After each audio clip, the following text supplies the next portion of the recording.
Clara Thompson was 68 years old, a woman whose world was shaped by touch and sound, not sight. Blind since her early 20s, when untreated glaucoma stole her vision, she had learned to navigate Atlanta's bustling streets with a white cane and an unyielding sense of purpose. Her life had been a testament to resilience, forged in a childhood of hand-me-down clothes and her parents' unwavering belief that dignity was something you carried, not something you begged for. As a librarian, Clara had spent decades teaching Braille to children in forgotten corners of the city, her gentle voice guiding small hands over raised dots, turning ink into stories. But on a humid June afternoon in 2025, as she tapped her way across the crosswalk at Peachtree and 10th, her world collided with a cruelty that felt all too familiar. The noon sun baked the asphalt, casting sharp shadows from streetlights and shop awnings. Clara moved slowly, her cane sweeping in precise arcs, each tap a question to the ground: is it safe? She wore a faded blue dress, her gray hair pulled into a neat bun, and her steps were deliberate, unhurried. She didn't hear the patrol car until its tires screeched, stopping inches from her shins. The door slammed open, and Officer Daniel Harper, 35, stepped out. His buzz cut gleamed under the sun, his mirrored sunglasses reflecting the crowd beginning to form. "What the hell are you doing, lady?" he barked, his voice loud enough to turn heads. "This ain't your personal lane." Clara paused, her hand tightening on the cane's worn grip. She couldn't see his face, but she knew the tone, sharp, theatrical, meant to draw eyes. It reminded her of 1990, when a security guard had shoved her against a library wall for demanding ramps, hissing that, "people like you don't get to make demands." Back then, she'd limped home, her pride bruised but unbroken. Now, she stood straighter. "I'm crossing, sir," she said, her voice calm, steady, like a teacher correcting a student. "This is a crosswalk." Harper laughed, a short, biting sound. He stepped closer, waving a hand in front of her face. "Blind, huh? What, you think that stick gives you a free pass?" The crowd grew, phones out, whispers spreading. A young woman in a red tank top gasped, her phone trembling in her hand. A man in a Braves cap muttered, "She shouldn't be out here alone." No one moved. Harper's eyes locked on the cane, a slim white rod, its strap frayed from years of use. Without warning, he snatched it from Clara's hand. The air seemed to freeze. Clara's arms floated midair, searching for the anchor that was no longer there. Harper held the cane aloft, then, with a deliberate snap, bent it across his thigh. The crack echoed like a gunshot, sharp and hollow, splintering the afternoon's hum. Gasps rippled through the crowd. A teenage boy dropped his soda can, the fizz spilling onto the pavement. Clara stumbled, catching herself before she fell, her hands grasping at nothing. Harper didn't stop. He tossed the broken halves into the street, one skittering toward a little girl who flinched as her mother pulled her back. "Move it, sweetheart," Harper shouted, as if the child had invited the debris. A college student in a hoodie stepped forward, phone still recording. "Yo, you can't do that.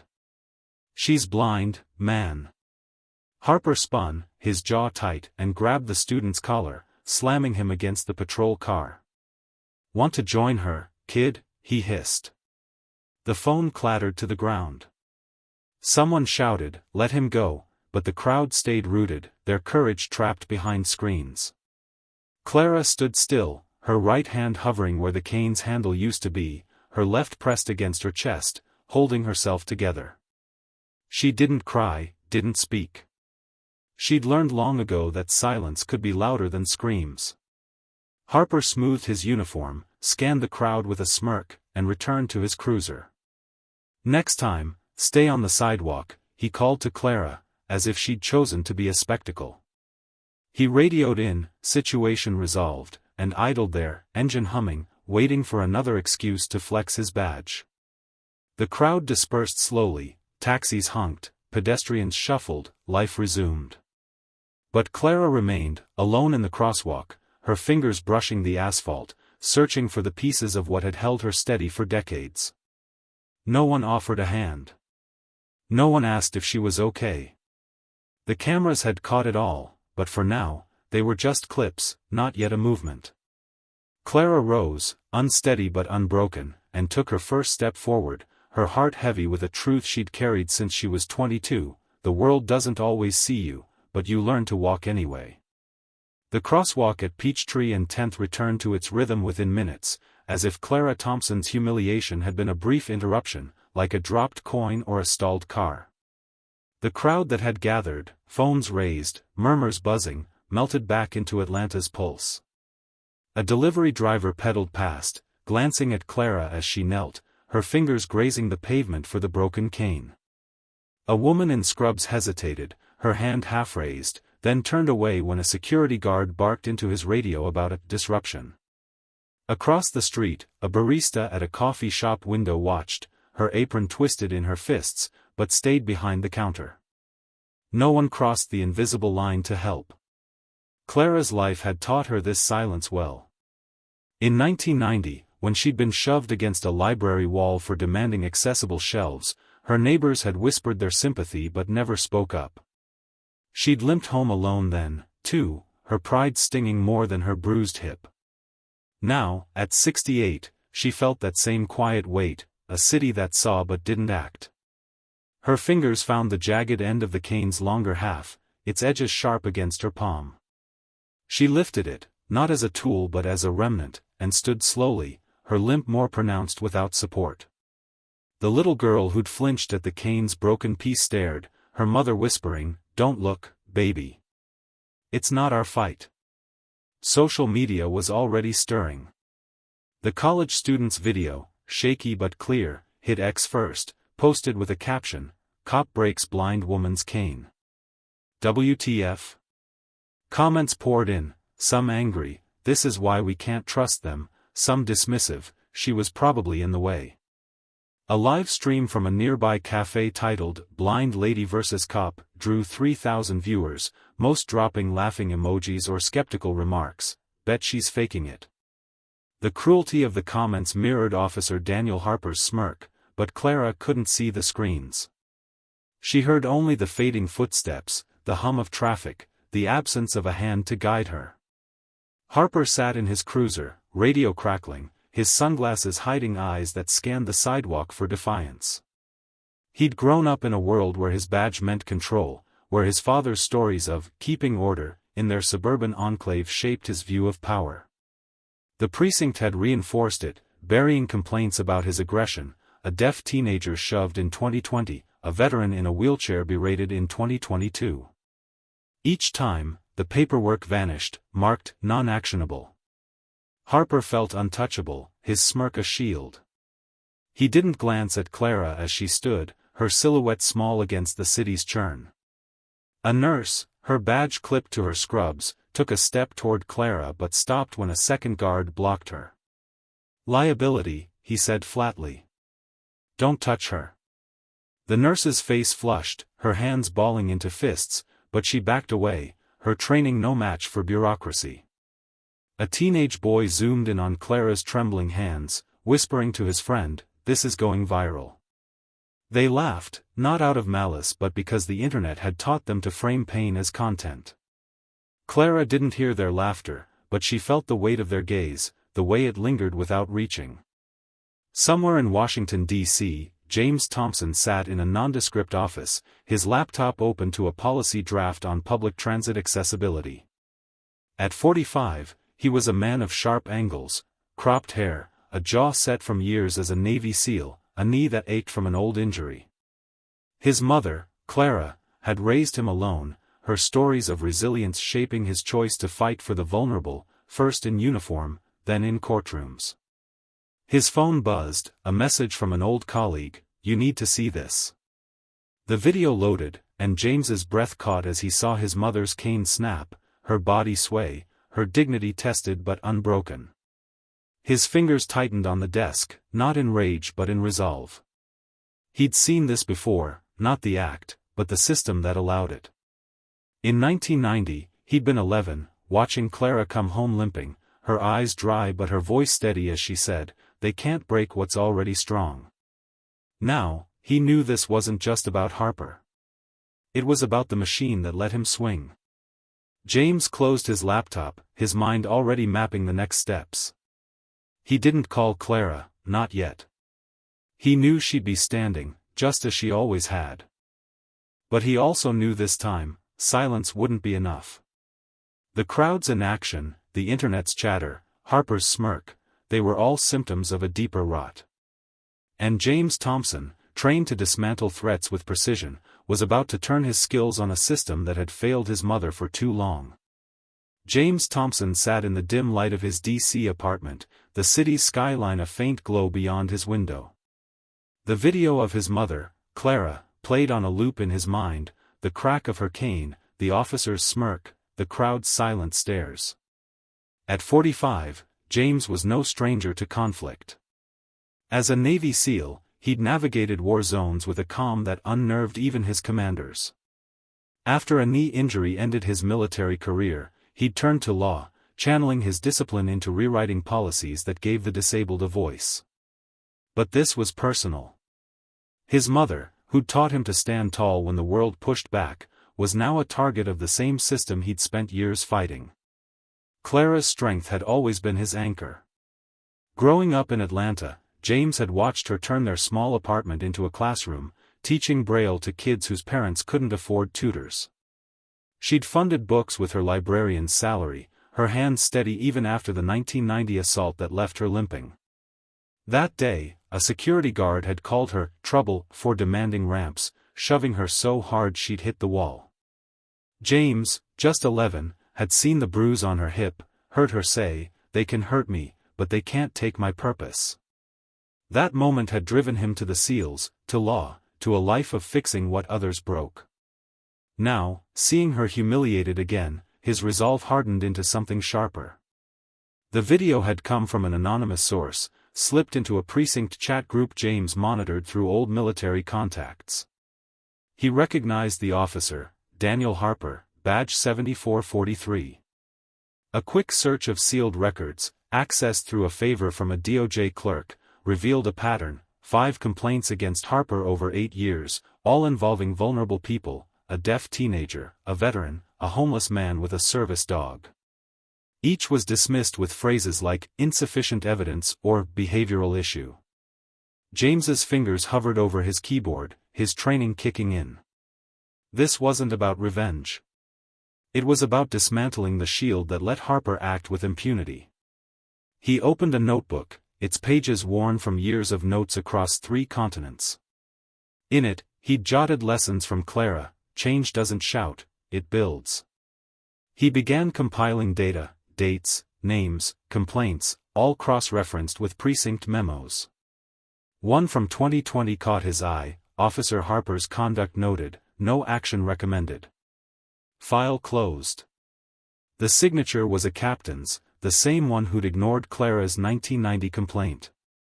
James's jaw tightened, but his hands stayed steady. He wasn't his mother's son for nothing. Outside, D.C. hummed with late-night traffic, unaware of the storm brewing in a quiet apartment. James called a contact at a small Atlanta podcast, Voices Unheard, known for amplifying marginalized stories. "I've got something," he said, his voice low, controlled. "It's about my mother." He didn't mention his SEAL past or his legal work. He didn't need to. The host, a former student of Clara's, agreed to air her story. James knew Clara wouldn't want the spotlight, but her voice could crack the system open where his silence wouldn't. He stood, pacing the room, his bad knee aching but ignored. The video played again in his mind, not the cane's snap, but Clara's stillness, her refusal to break. He saw her at 22, newly blind, learning to navigate a world that didn't care; at 40, teaching kids to read with their fingers; at 68, standing in a crosswalk, unshaken by cruelty. James wasn't fighting for her alone. He was fighting for every person the system had dismissed, every complaint buried in red ink. He closed his notebook, the plan forming. Harper was the spark, but the precinct, the city, the silence, they were the kindling. And James Thompson was ready to light the match. James Thompson's apartment had become a war room, its walls lined with printouts and timelines scrawled in black ink. By midnight, he'd unearthed a digital trail of Officer Daniel Harper's misconduct, each file a brick in a wall of systemic failure. A 2020 complaint described Harper shoving a deaf teenager against a wall for ignoring commands. A 2022 report detailed him berating a wheelchair-bound veteran, calling him a burden on the street. 5 complaints in total, all buried under phrases like non-actionable or resolved internally. James's SEAL training had taught him to spot patterns, and this one was clear. Harper wasn't an outlier, he was a product of a precinct that protected its own. Clara's influence loomed over James's work.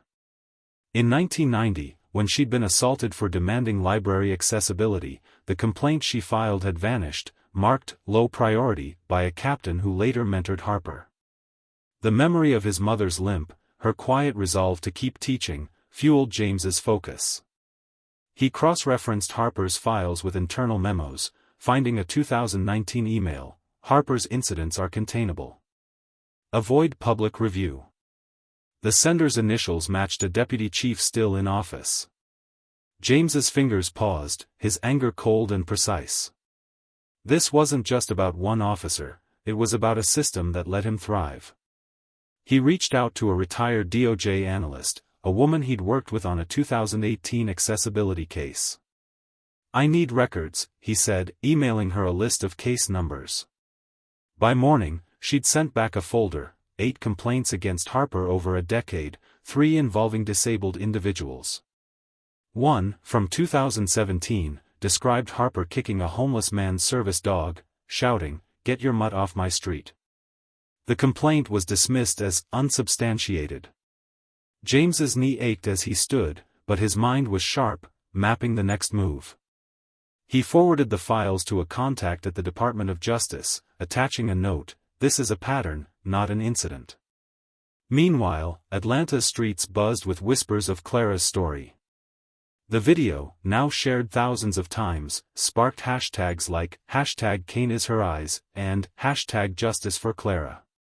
A local artist, a former student of Clara's, painted a mural of a broken cane on a community center wall, its pieces forming a Braille word: dignity. The image went viral, shared by activists and educators, but James saw it for what it was: a spark, not a fire.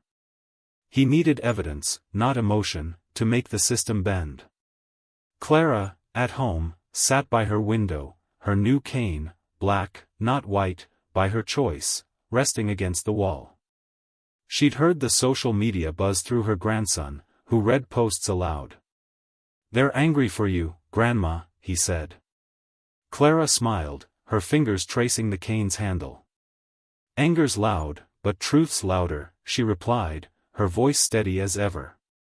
She'd faced silence before, after 1990, when her neighbors turned away, when her complaint was ignored. Now, she felt the city watching, not with pity but with a dawning respect. She didn't need their eyes, she needed their ears. James worked through the night, compiling a 200-page report.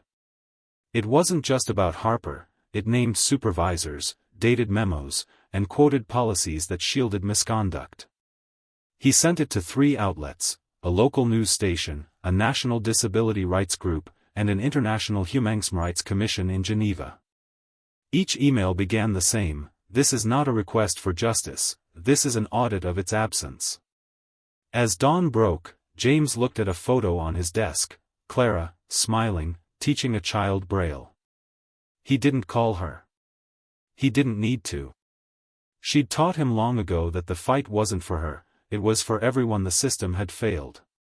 Clara Thompson sat in a small Atlanta recording studio, the microphone a cold weight in front of her.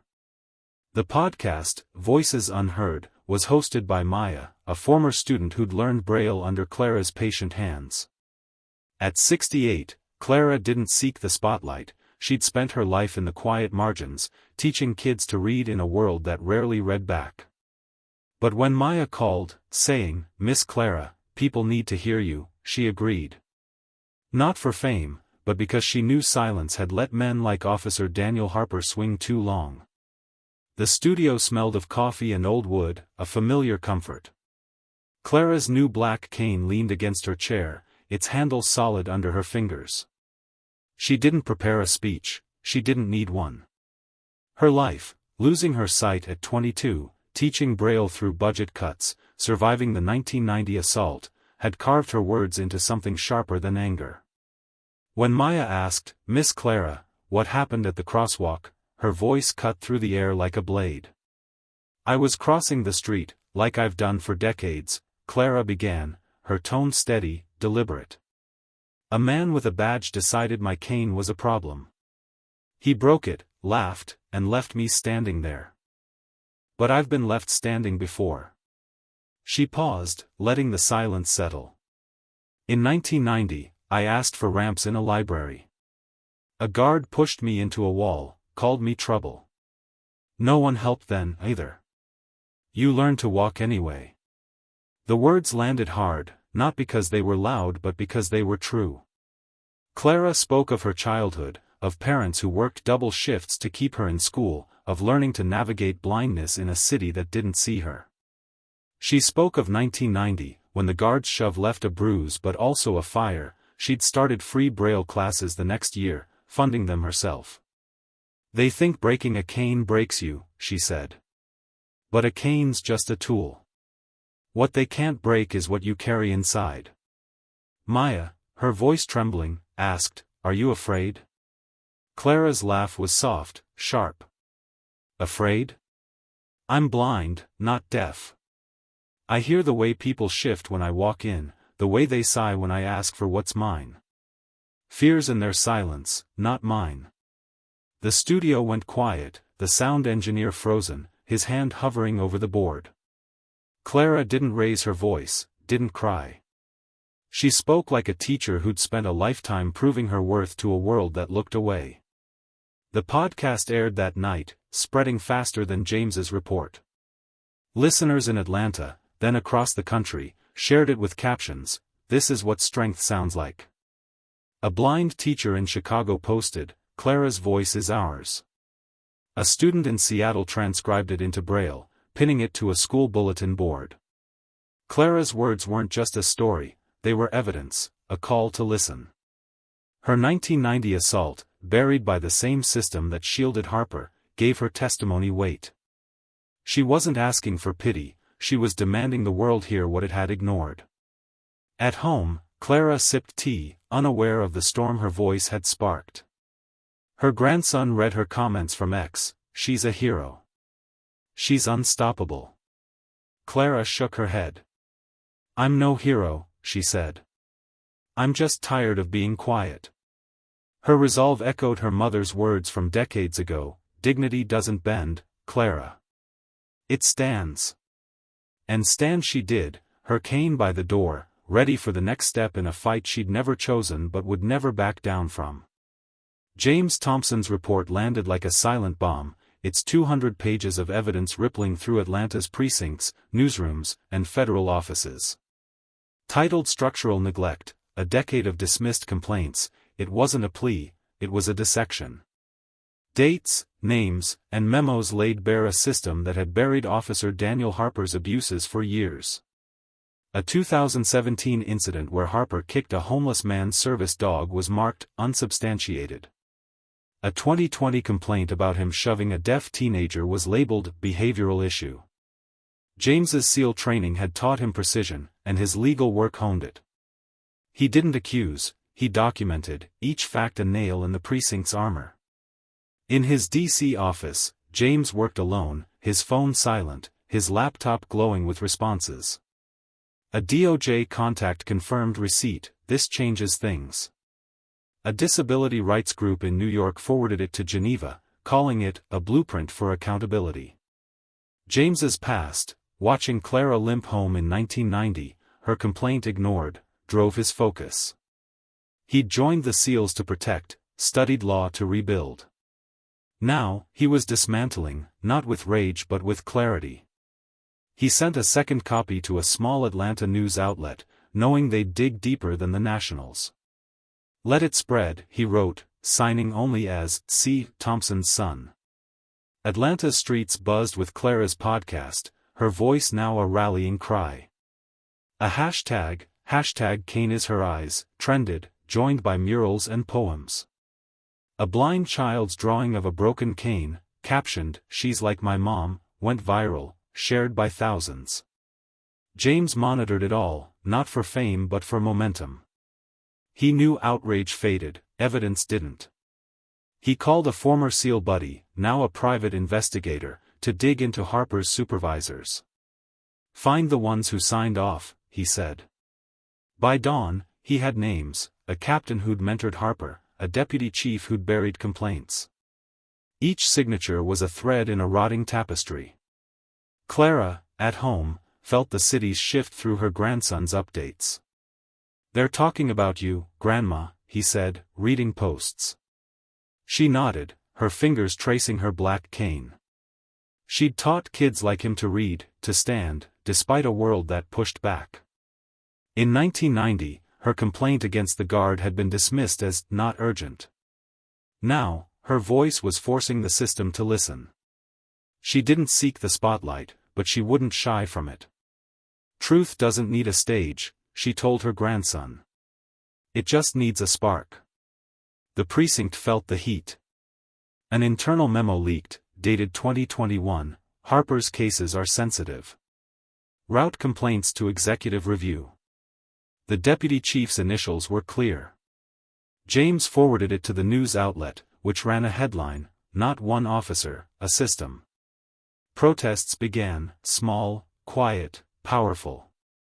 At a community center, former students of Clara's placed canes on a table, each one a silent accusation. The image spread, captioned, "We see you, Clara." James watched, his jaw tight, his mother's lessons echoing, "Fix what's broken, not with noise, but with work." He wasn't done. The system was trembling, and he'd make sure it fell. Atlanta woke to a city transformed, not by protests but by a quiet, unshakable shift. Clara Thompson's story had ignited something deeper than outrage, a collective reckoning. The hashtag Cane is her eyes trended nationwide, shared by teachers, artists, and kids who'd never met her. A mural in downtown Atlanta, painted by a former student, showed a broken cane forming the word justice in Braille. A blind 10-year-old in Chicago drew a stick figure with a cane, captioned, "She's my hero." The image, posted by his mother, racked up millions of views. Clara's voice, raw and unyielding on the podcast, had become a beacon, her 1990 assault a reminder that the past wasn't past. Communities rallied in ways that didn't need megaphones. In a Decatur high school, students held a "Silent to See" day, learning in quiet, using signs and notes to understand Clara's world. The ritual spread, schools in Miami, Seattle, Boston adopted it, teachers wearing blackout glasses, students writing, "I felt what it's like to be ignored." Clara's legacy as a librarian who taught Braille to underserved kids fueled the movement. Her former students, now adults, organized vigils, placing canes at city halls with notes, "This is not yours to break." The acts were small, deliberate, echoing Clara's own resilience. James Thompson watched from D.C., his laptop tracking the wave. His 200-page report had cracked the system open, but this was the fire. He'd seen movements fizzle, drowned by apathy or media spin, but Clara's story was different. It wasn't just her humiliation, it was her refusal to bend. His SEAL days taught him to control chaos, his legal work to channel it. He sent an encrypted file to a disability rights nonprofit, linking Harper's complaints to broader precinct failures. "Keep pushing," he wrote. They did, sharing it with international monitors, who called it a global call for accountability.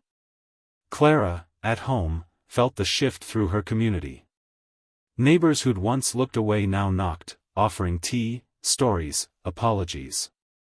"You taught my son to read," one said, her voice thick. Clara nodded, her black cane steady by her side. She'd fought for these streets since 1990, when her complaint was ignored, her limp a daily reminder. Now, the city was listening. "It's not about me," she told her grandson. It's about what we all carry. Her words, rooted in her parents' lessons of dignity, resonated across the country, turning her into a symbol she hadn't asked to be. The movement grew, organic, unscripted. A New Orleans musician layered the sound of Clara's cane snapping into a haunting track, played on radio stations without fanfare. Churches printed her podcast words on bulletins, fears in their silence, not mine. James monitored it all, not for credit but for alignment. His mother had taught him to fix quietly, and he was. The system wasn't just trembling now, it was cracking, and the nation was waking up to see what Clara had always known: justice doesn't shout, it stands. The Atlanta Police Department's precinct walls couldn't hold back the tide. James Thompson's 200-page report, now public, was a scalpel, cutting through years of buried complaints. Leaked memos surfaced online, a 2020 note instructing no action on Harper's abuses, a 2021 email calling his cases sensitive. A retired officer, Sarah Klein, broke her silence on a local news channel, recounting how she'd filed a 2018 report against Harper for slapping an autistic teen. It was returned with procedural error written in red, she said, her voice shaking but firm. I was told to rewrite it or lose my pension. The leaks didn't stop. A 2016 body cam clip, buried until now, showed Harper pinning a pregnant woman against her car, snarling, "It's not about the baby, it's about respect." The footage, time-stamped and verified, spread like wildfire, viewed 20 million times in a day. Freedom of Information Act requests flooded in, unearthing a dozen complaints against Harper, all dismissed. The pattern was undeniable, a system that didn't just ignore victims but budgeted their silence. A 2019 budget meeting audio leaked, a deputy chief saying, "We can't fund every complaint, or we'd have no budget for parades." The public's outrage boiled, not at Harper alone but at the machine that propped him up. James worked in the shadows, his seal-honed instincts guiding each move. He'd learned from Clara's 1990 assault, when her complaint was dismissed as not urgent, that systems don't change without pressure. He sent his report to a Senate Oversight Committee, attaching a note, "This is not one man, it's a design." The committee scheduled an emergency hearing, and Atlanta's police chief resigned within hours, citing personal reasons. His statement avoided Clara's name, but the omission only fueled the fire. Protests grew, quiet, powerful. At a city hall, a blind veteran placed a cane on the steps, saying, "This is for Clara." The image trended globally. Clara, at home, heard the news through her radio, her grandson explaining the hashtags, the murals, the canes. She'd taught these streets to read, and now they were writing back. "They're listening now," she said, her fingers tracing her cane's handle. Her 1990 fight had been lonely, this one was a chorus. She didn't seek the spotlight, but her voice, sharp, unyielding, had cracked the system's facade. "It's not about winning," she told her grandson. "It's about making sure they can't look away." The precinct scrambled, launching internal reviews that felt like bandages on a broken limb. Officers who'd stayed silent began speaking, some out of guilt, others fear. A young cop, badge still shiny, left his on a hearing table, saying, "I can't wear this if it means hiding this." The system wasn't just trembling now, it was crumbling, piece by piece, under the weight of Clara's dignity and James's precision. The nation watched, not with cheers but with a dawning realization, this wasn't one story, it was every story the system had tried to erase. James Thompson stood before a small crowd in an Atlanta community center, the air thick with anticipation. No cameras flashed, no banners waved, just a room of activists, reporters, and neighbors who'd heard Clara's story. At 45, James carried his mother's quiet strength, his Navy SEAL discipline etched into his posture, his legal mind sharpened by years of fighting unseen battles. He wore a plain gray coat, no tie, no flair. The 200-page report he'd sent to the DOJ, media, and human rights groups had already shifted the ground. Now, he'd speak, not as a strategist but as Clara's son.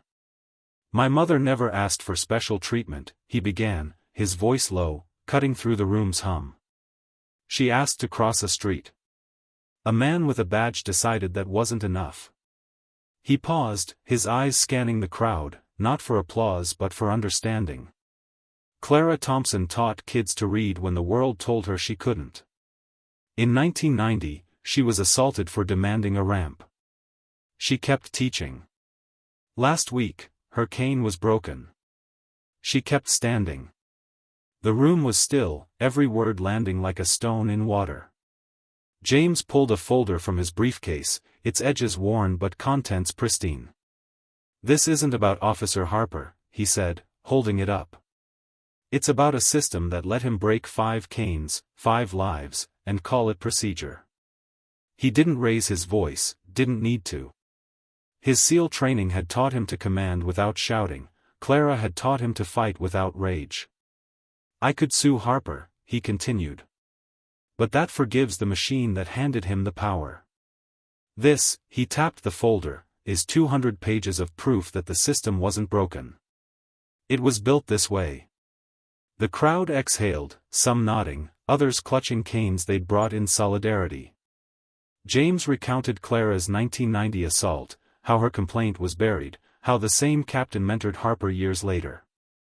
"This isn't one man's failure," he said. "It's a design that bets on our silence." He laid the folder on the podium, open to a page listing dismissed complaints, names, dates, lives ignored. "I'm not here for revenge," he said. "I'm here to make sure silence isn't safe anymore." The speech spread faster than the video of Clara's cane breaking. News outlets ran it unedited, unable to cut its clarity into sound bites. A senator tweeted, "This is accountability, not anger." Law students at Emory dubbed it the Thompson Blueprint, studying its precision. James didn't linger for questions. He'd learned from Clara that truth didn't need applause, it needed action. As he left, a young activist slipped him a note, "Your mom taught me Braille." "Thank you." James nodded, his jaw tight, and walked into the night, his mother's lessons echoing, "Fix quietly, but fix for good."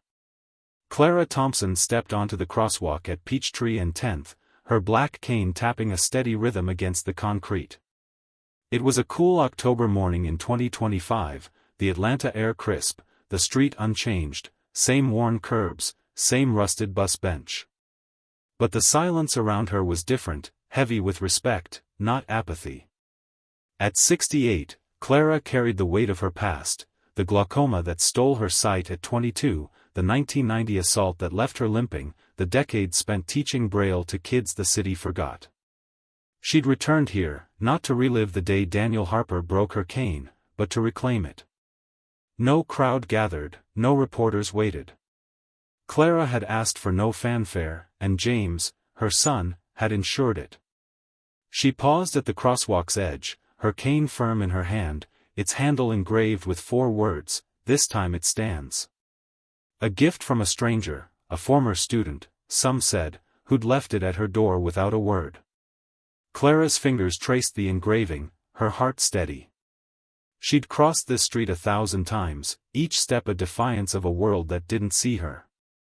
Now, the world was watching. A bus slowed, its driver nodding silently. A mother across the street whispered to her son, "That's Miss Clara. She taught us how to see." The boy, clutching a toy cane, stared, his eyes wide with awe. Clara heard them, her lips curving slightly. She'd never wanted to be a hero, only a reminder, dignity isn't given, it's claimed. In 1990, she'd limped home alone after her assault, her complaint ignored. Now, her steps were sure, her limp a badge of survival. The city had changed since that June day. James's report had forced resignations, reopened cases, and sparked laws mandating public complaint audits. Schools held "silent to see" days, teaching kids to listen, not just look. Canes appeared in courthouses, subway stations, precinct break rooms, each one a quiet accusation. A bronze plaque, small and unpolished, marked the crosswalk, a cane broke here. We won't break again. Clara didn't need to touch it to know it was there. She felt it in the air, in the way the city held its breath as she crossed. She reached the other side, pausing only to adjust her cane. No one spoke, but the silence wasn't empty, it was full, reverent. Clara didn't look back. She'd taught Atlanta, and the nation, that seeing wasn't about eyes but about heart. Her fight, against Harper, against the system, against silence, hadn't been for her alone. It was for every child she'd taught, every complaint buried, every person told they didn't matter. She walked on, her cane tapping, her legacy written in every step. To everyone who's walked with Clara's story, thank you. You've stood with her through pain, resilience, and triumph. Her cane wasn't just a tool, it was a symbol of a fight we all share, for dignity, for justice, for a world that sees without looking away. If Clara's journey moved you, hit that subscribe button and join Revenge Ties, where every story breaks barriers and builds bridges. Keep fighting for your truth, and we'll meet you at the crosswalk.